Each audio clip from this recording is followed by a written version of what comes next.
All right, welcome to the Good Life Meditation for the 5th day of December 2021. Let's see. Yesterday was a pretty good day.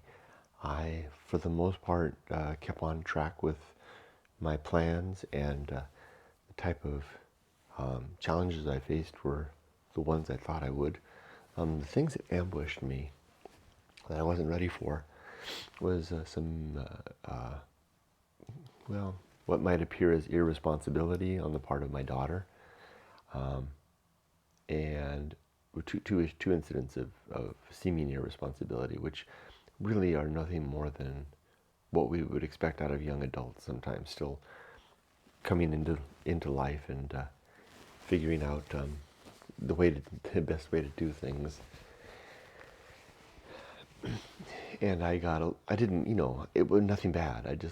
It upset me, and I'm sure she picked that up on that, which in itself isn't a bad thing, because part of being a father or a parent is to communicate to our kids behavior or displeasure, that behavior which is irresponsible or harmful, or both. And the incidents yesterday were examples of both. So I guess in a way, it's all right, but at the same time, I felt in the moment that I was not in control. I knew that I was not in control at those moments. And I guess it would be better to be able to have those moments of communication, maybe even instruction, not as a passenger on the experience, but as a driver. He's still in control of it. So I've come up with an idea for a new principle, actually, that I'm going to call hand on the rudder. Imagine having the hand steering it, and that means to more actively be in control of things. That's two new principles that I need to develop and add to the good life. So I'm not going to recite that here, because I haven't figured out. I just don't add principles willy-nilly. I don't add a new principle to the end. I have to find a place within the course of there's 27 principles now. Find some place to insert these two new principles that makes sense. Some of the principles build upon one another, so you have to encounter the first principle. For example, the principle of temperance immediately precedes the principle of the Feast of Offal, because you need temperance to avoid the Feast of Offal. Likewise, the principle of distraction is immediately ahead of the principle of agency in the great indifference, because we're distracting ourselves from the great indifference. So I'll have to find out where to put these. What else? Yesterday, I kind of got on top of my worry about work. I'm really, this week is worrying me. These big projects that I have, particularly the one that I've been given, the new things. I know that my new employer is going to expect immediate results, and the team is going to expect immediate results. For me to take responsibility and make those. But I need to do some prerequisite work first. I need to train myself on some new software first. And I think that they understand that.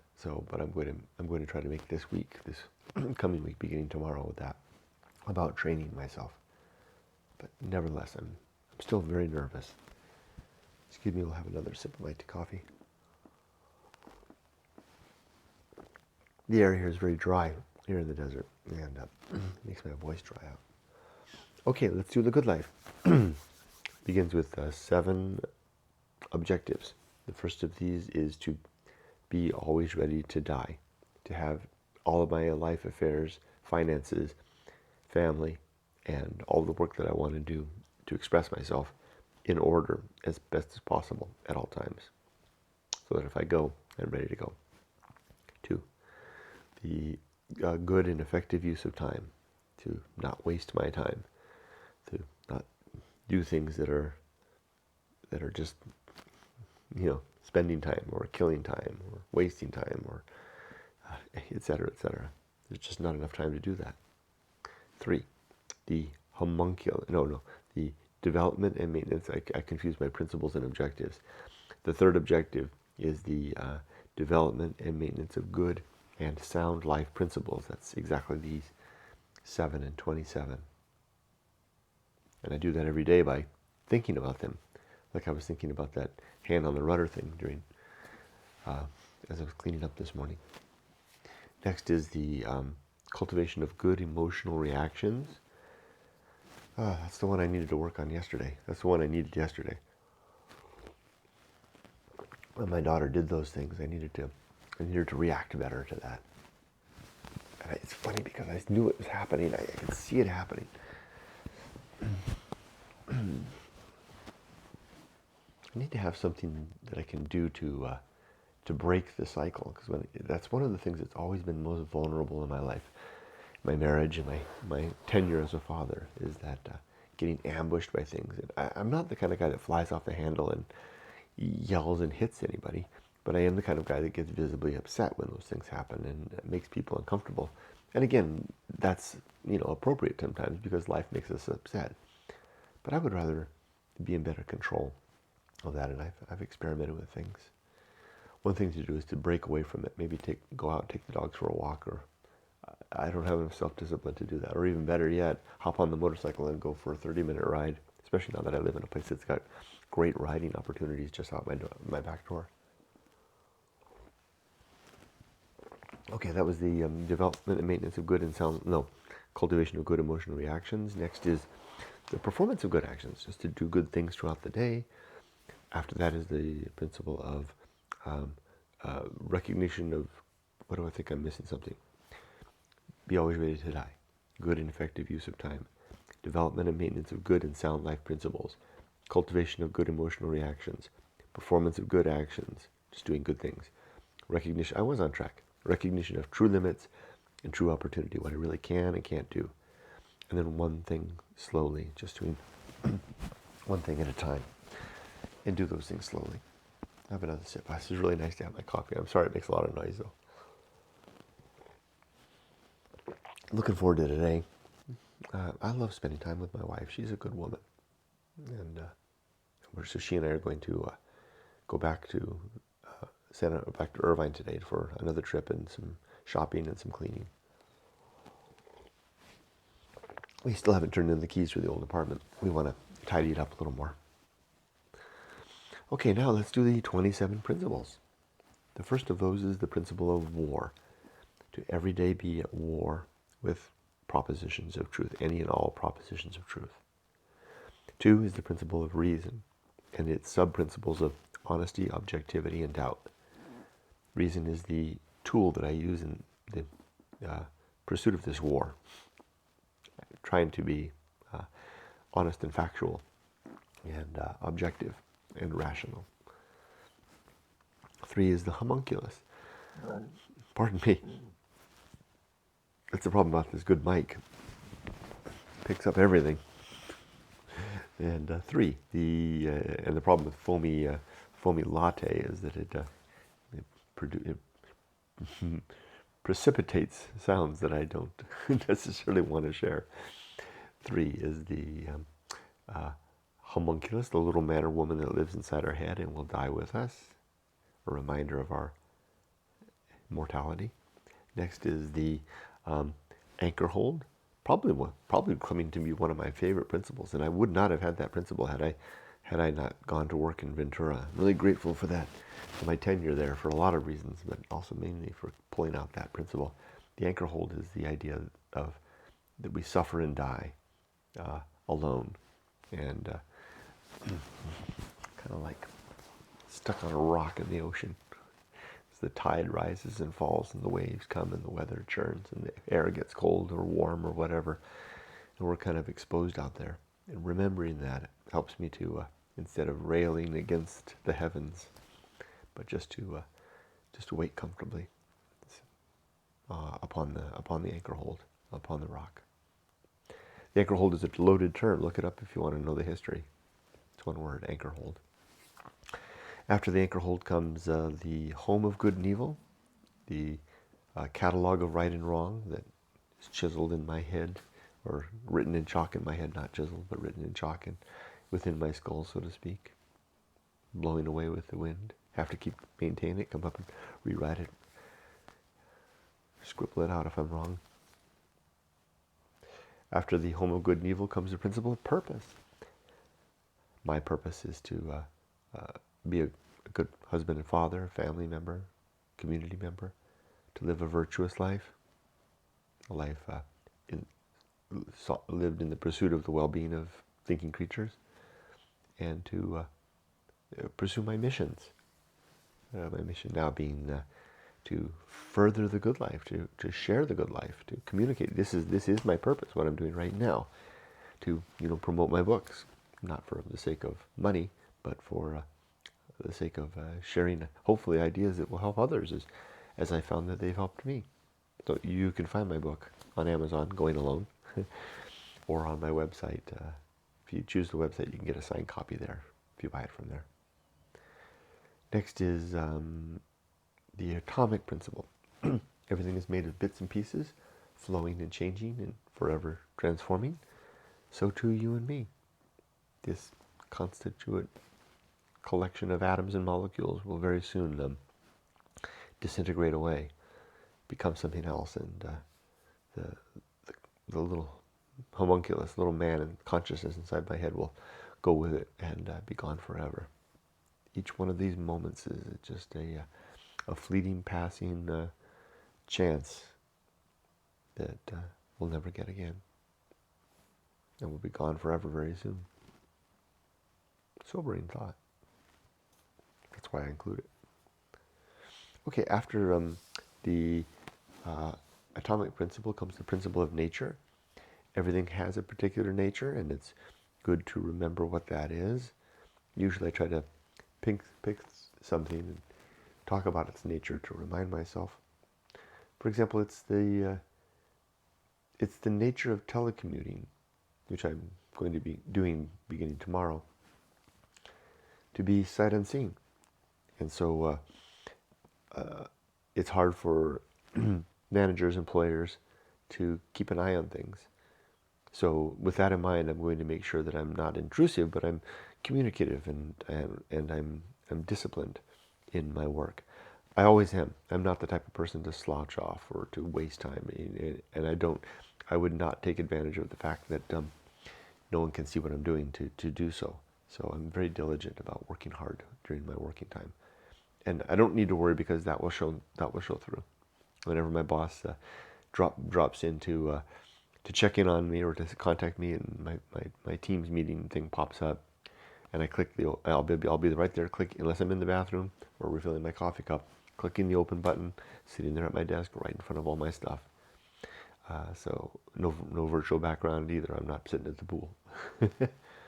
So I guess I don't need to worry about that. It's the nature of telecommuting to be sight unseen. I'm going to address that fact by being where I need to be at all times, as much as possible.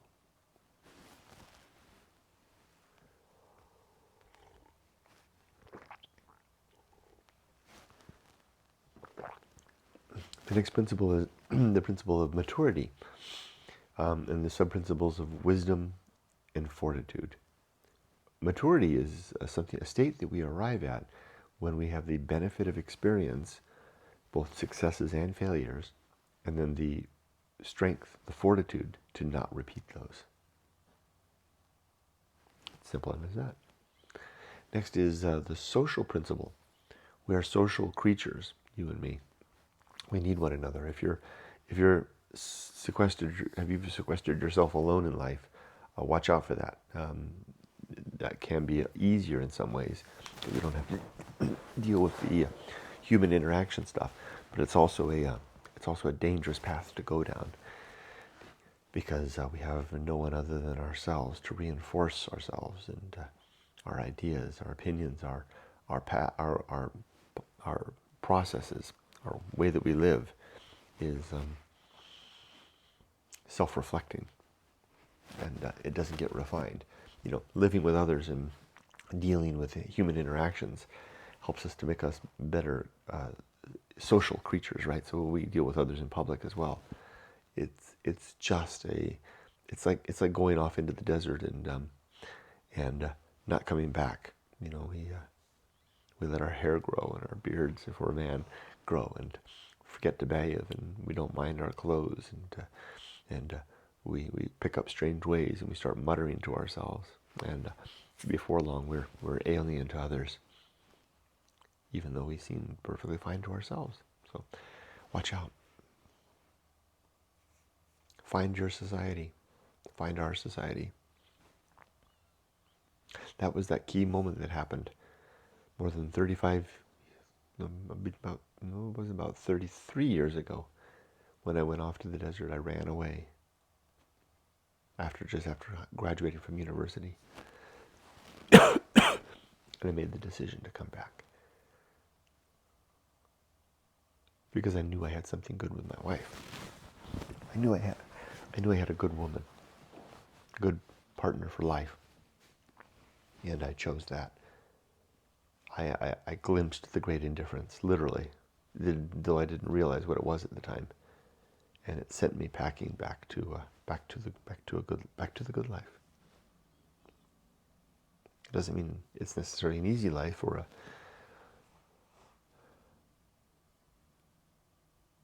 a better life in some ways, because that other life could have been quite good, but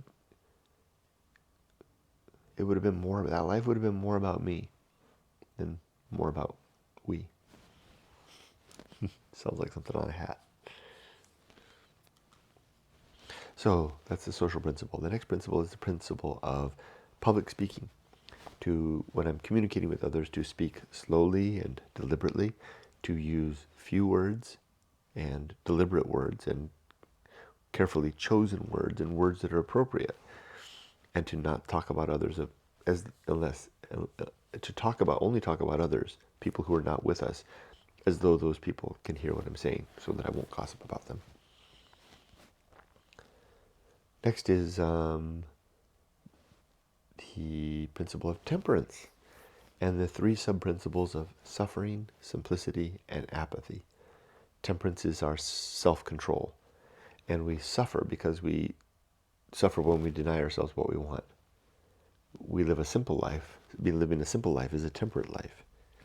And apathy is the recognition of what's outside of our control and simply letting that be. For example, yesterday, coming home from Irvine, because we went to Irvine yesterday, we ran into horrible traffic coming home.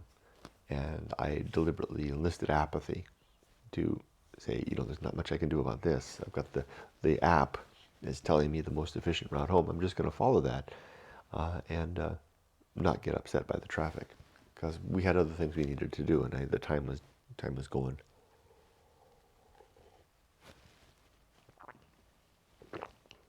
Okay, so then that's temperance. And the next one after that, as I said before, when I started all this, temperance is a part of a couplet.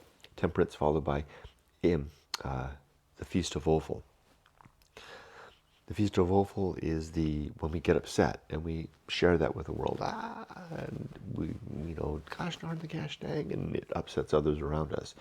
That's when we're spewing out all the waste of our undisciplined life, and it makes them upset or sets them off balance. For example, yesterday, when Emily was doing those two things that upset me, I was visibly upset, and Yumiko, that clearly upset Yumiko, who's much better at keeping her balance and equanimity. She's very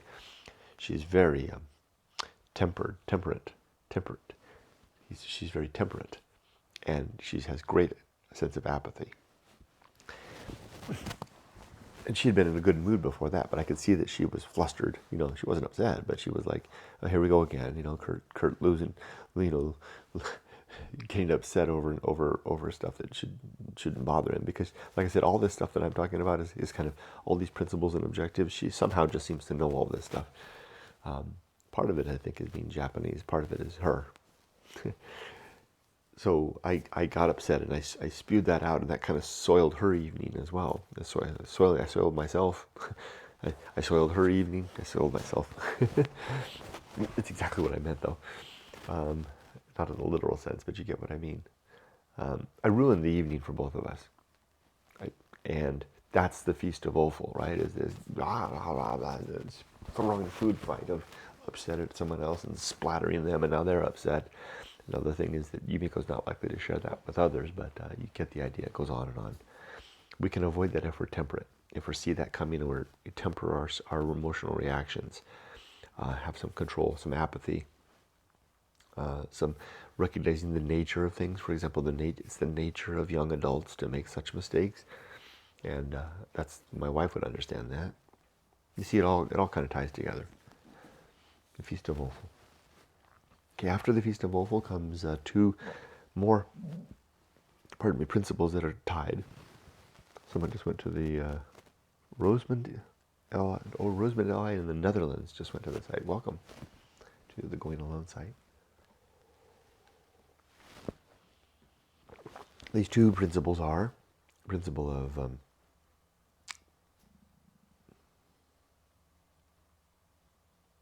distraction and agency and the great indifference. Distraction because we fill our lives with distraction so that we don't have to, I believe, so that we don't have to face the reality of things. Well, we just do it as well because we're busybodies. But we distract ourselves with work and play and shopping and watching Netflix and raising kids and gossiping and, ooh la la on Facebook or games, whatever the case. Games a big one. Whatever the case may be, anything and anything at all, anything and everything at all, just to not have to be alone with ourselves and to look out and face up and see the stars. And more importantly, the darkness between the stars and wonder what that is or isn't. We don't want to see that. That's the agency and the great indifference. Agency is us, and then the great indifference is all that other stuff around us. That's the empty nothing, the seemingly devoid of any agency that is overseeing everything that we seem to be stuck in. We find ourselves in. It's an awesome thing. Okay, after that comes the best seat in the house. To not want to be anyone else, be anywhere else, or be doing anything else, but to be okay with who I am, where I am, and what I'm doing right now. Yeah. After that comes the path of wildness. The way up, forward, through the weeds, into and through challenging stuff. That's what I'm doing right now. I'm being on the path, changing yet another chapter of life. I have a friend on YouTube. He goes by the Andy-san, and Andy is doing that as well. I mean, he's pushing through a new life by, he's actually in Japan. He left his home in, I think it was Ohio, and made his way there. He's on the path, and I think he would agree that it's not easy, but boy, does it pushes us. And usually when we get push through the brush to the other side, it's best in the long run if we emerge bloody and bruised and a hole in our pocket, or maybe our wallet fell out and we're broke and empty. Because it's an opportunity to recover and to have interesting scars that tell our stories, and to gain the humility of defeat. Good luck to you, Andy. You're on the path. After the path of wildness comes the risk of avoiding risk.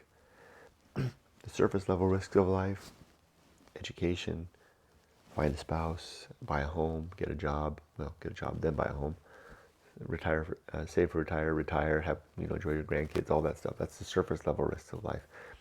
Most of us, when we're an adult, we get to be adults, we're aware of those and we pursue those. There's also a deep level risk of, are you having a good time? Are you on the path of wildness? Did you have what I call a great life adventure that's coming up? I'll talk about that in a second. If you just do the one or the other, you might, in the first case, if you just do the surface level stuff, you might find yourself later in life asking, this is all great. What did I miss? And if you just do the deep level rest, then you might find yourself later in life, surrounded by wonder, but asking yourself, why am I so destitute and alone? And wasn't there something more? Especially when we consider that the universe, you remember purpose, the principle of purpose? The universe rewards us for family. It rewards us for finding a spouse and for having children. And you can't get that reward unless you do those practical things. It just doesn't come from to the same degree or in the same form from anything else. That's just the nature of being biological creatures here on Earth, sentient creatures especially. Okay, after that is the sin and damnation. My worldview has 7 sins, and the consequence of committing the sins is damnation, but not after we die, here and now. These sins are, the first 6 are related. Hope, because hope is an empty desire. Credulity, over willingness to believe. Faith, because faith is the evidence of things unseen, which is nonsense. Superstition, because that's like just knowingly abiding things that are possibly believing things that have without good reason. Dogma, which is belief because it's tradition. Authority, because that's belief because someone we respect or admire or are scared of said so. Those are the first 6. All related to just believing things without good reason, which is something we humans love to do. It's like a shortcut. Remember that game Chutes and Ladders when you were a kid? You'd climb the ladders and then but every now and then you could land on that space and zip up to the top. I think you couldn't just go up the ladder or something like that, or climb the ladder, right? Otherwise you have to go like this. You hit the ladder, you go, just engaging in any of those sins gets us where we want to be. If I just adhere to Reverend Smith's proclamations of the great tradition found in the book, not my book, but the holy book, then I don't have to worry about all this stuff. I can just simply get on with my life and say my prayers and do my penance and put some coins in the collection box, and I'm good. I'm on my way. It's a nice shortcut to not doing actually the hard work of attempting to figure this veil of tears out. And it works. That's the interesting thing. It seems to work. But I mean, the damnation part is that you don't get to participate in actually wondering about what's in the darkness between the stars. You skip ahead to a conclusion that may be unfounded. It may be right, but it seems lazy. It seems like it's an approach that doesn't make a good advantage of this beautiful, wonderful, and challenging and fearful, fleeting delight of a life that we get as one chance. But some people aren't interested in this stuff. They just want to sample the buffet and dream of forever after the buffet is closed. After the sin and damnation comes the great life adventure, one or more keystone of marquee events in our lives that become the center point of our lives. That great backpacking trip through Europe after college, or the startup business that became the new family business that you did, and the stories that you can tell, or the decision to not take the particular path that others wanted you to take, but to take your own path, and what that all brought about. these can be negative as well. The failure of the aforementioned business, and the lessons that derive from that. The decision to maybe you're in a family that doesn't value or encourage higher education, and you decide that I'm going to do it despite that, right? And the great adventure of following that path. It's usually got to be something that's going to involve some motive force on your own part, right? Just if your family gets you all set up to go to Notre Dame, and they encourage you all along the way, and the tutors, and then the tuition, and all that stuff. It's a great adventure. It's a great life adventure, but it's kind of like being one on rails, right? The best great life adventures are the ones where you jump the rails and you go off into the weeds, and you come back with something on your own, right? And whatever that may be, and you can have more than one. That's why, for me, that's a good use of time, right? Rather than watching reruns of Cheers, which you've already seen, right? Why not be cracking open a book that you haven't read, or studying a political ideology that you disagree with, or just to learn about it, or better yet, rolling up your sleeves and heading out into something. I don't know what. That's the great life adventure.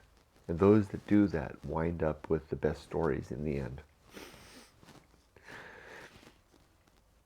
They also might end up broke and crippled and limping. But they're going to be pretty interesting people. Okay, next after that is the season of philosophy, which is a time of life to record what we've learned along the way, typically through the process of our great life adventure or adventures. The key thing is that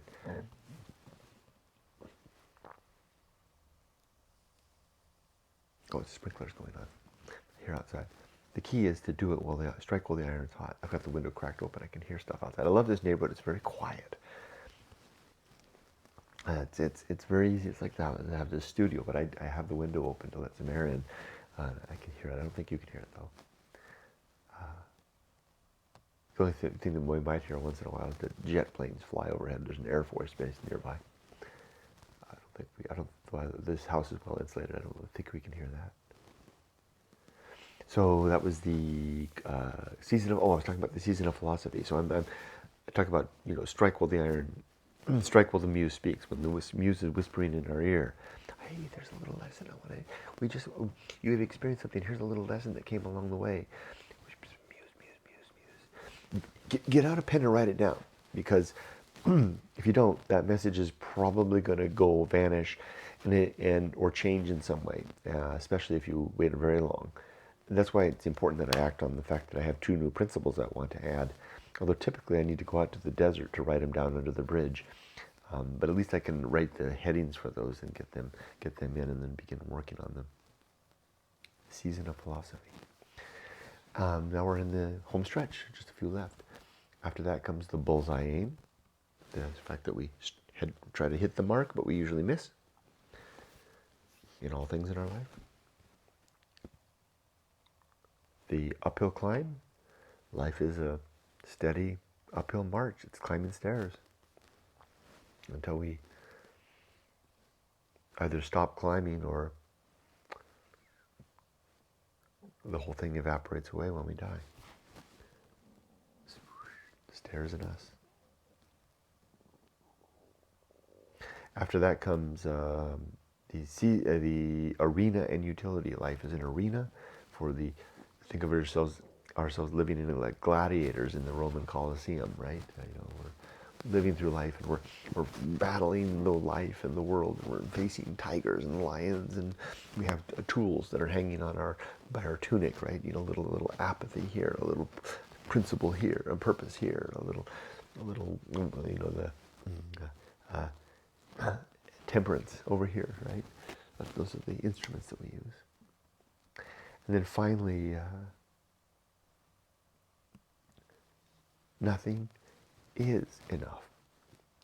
The simple recognition that sometimes we're better with less filler, better with just more time and quiet between the lines to look up see that empty between the stars, and rather than filling it with another purchase on Amazon, just to wonder.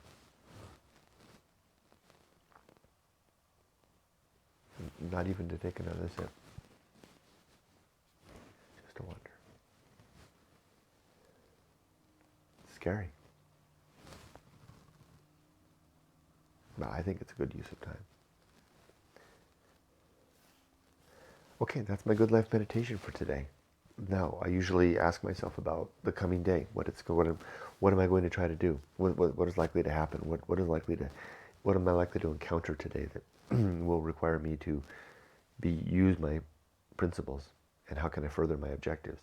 Well, today the plan is that I'm going to, after this, I'll work on my solitude transcription with a YouTube live, and then after that I will. Well, I really don't know what I'm going to do after that. It'll probably be another hour after that before Yumiko gets up, because I get an early start, and I'll take the dogs for a walk. I read my Bible. I think I'm going to read. I read a chapter of the Bible every day. I'll read Psalm 91 this morning, I think. Yesterday was Psalm 90. There was a really interesting passage in there I liked. I actually highlighted about or humanity's they're living 70 days. It was interesting. I read it in both the King James and the NIV edition. I like the King James version better. The 70 years, and it was an interesting summary that laying forth that we have our life, our score of years, our time of years, and then it comes to an end and wipes free. I'm in love with that idea. I'm in love with the emphasis and the description of mortality, and at the end that we have. So I might want to find a way to squirrel that into one of my books, that quote. So I might work on that. I think my office space here is all ready to go. I'm ready for work tomorrow. One thing I need to do is that I'm going to prepare myself. There's one more thing. One of the things that with my daughter is unresolved, and I don't know exactly how to resolve it. So it's going to require some. If she's unable to provide me with the information that I need, she'll need to get that. I have to prepare myself to help my daughter to step forward and have an more adult-like responsibility. Now, don't get me wrong. I'm very proud of her. She's doing good. She's stepping up more and more, behaving more like an adult. She's 21 now. She's going to be fine. She's going to be a fine woman. She's got good core grounding and principles of her own. I don't talk to her about this stuff. She's not really interested, although I try to live it, and maybe that's an example. And then my wife, of course, this stuff is all innate in her character and personality. That's one of the reasons why I said before I turned back from the great life adventure I was on, and I said, no, I'd rather spend my life with her, because she's such a good woman. So Emily's got that, I guess I shouldn't worry, but I will have to face that. So as I'm working with my daughter to try to work through that, I need to be temperate, to manage to have good emotional reactions. If she doesn't respond in the way I expect or I need her to temper my emotions, and to have some apathy, that there's some things that are outside of my control. This is one of them. She's an adult. This is something that I can't do for her anymore. Literally, I don't need to share the details, but literally, I cannot do this. She's an adult, grown woman, and it requires getting information and documentation that is, even though I'm her father, I can't do it. If I went to try to do it, they'd say, sorry, you're not the right guy. Send the adult, grown American citizen that needs to do that. So that's Emily. And there are some things that need to happen that are consequent of that. So that are dependent upon that. So I need to just be patient.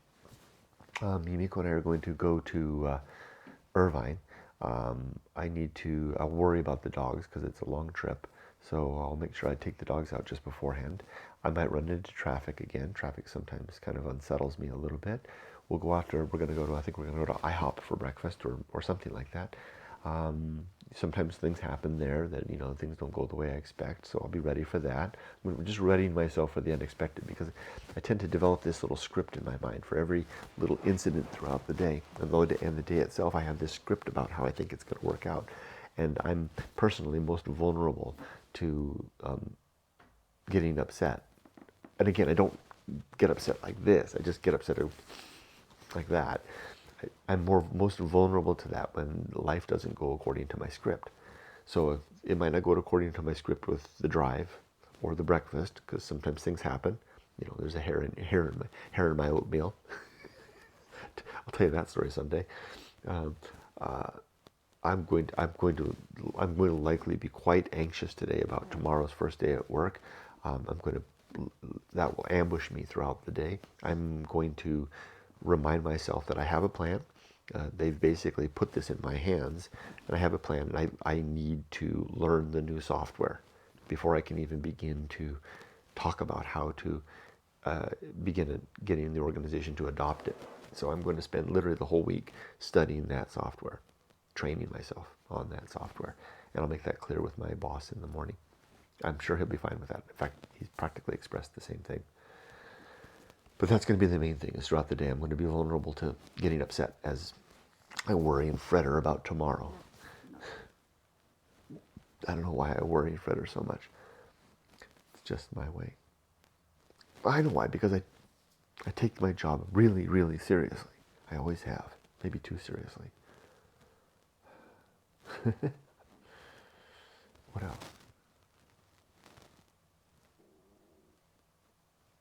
Oh, I'm going to try to...